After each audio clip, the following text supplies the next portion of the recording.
and welcome back to the channel. Today we're going to be working on some hip airplanes that are going to help your hips rotate better, which can help your hips in general feel a lot less achiness, tension, and pain. So this is an amazing one for joint pain relief, and it's also one to just help you move a whole lot better in whichever way you want to move. I suggest using a wall for this one, or something that you're going to be able to hold on to, because we're going to challenge the stability a little bit, and we only need your body. So let's go ahead and get into it. All right, so this one is great to do before you work out to prime your hips for some rotation. It also would be a great one to do pre-run or pre-any activity. So we're going to go hands to the wall or other stable surface here. And then you're going to shift your weight into one of your feet.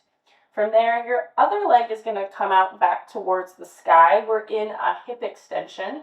And while we're here, before we add any movement at all, we want to check in with what the pelvis is doing. So we should be feeling, with that leg up in the air, the glute and the hamstring firing. And if you don't while we move here, it means we need to think a little bit about your pelvis position. So we're going for a neutral pelvis. So this is what it looks like when I arch my back in this position. This is what it looks like when I tuck my pelvis.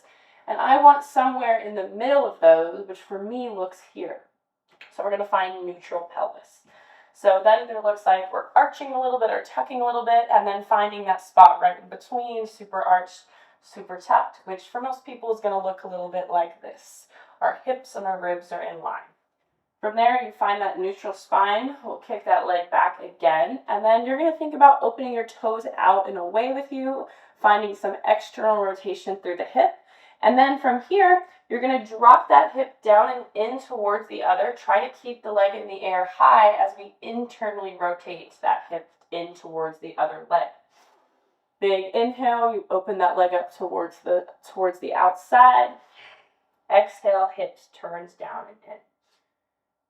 And while we're going for these, you might feel some stuff around your hip in either both hips, the standing leg or the moving leg.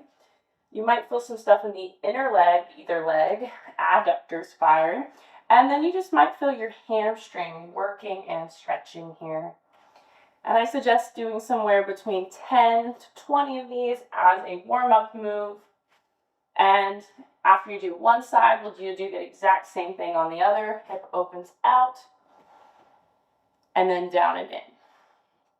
Out, and down and in. Good.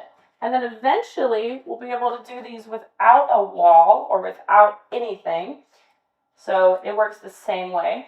You'll send that leg back, and then you can open your toes out, and then bring that hip down and in towards the other.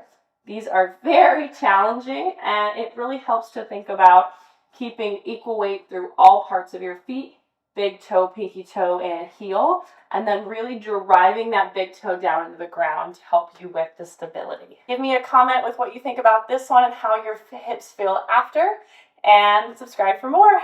Happy moving!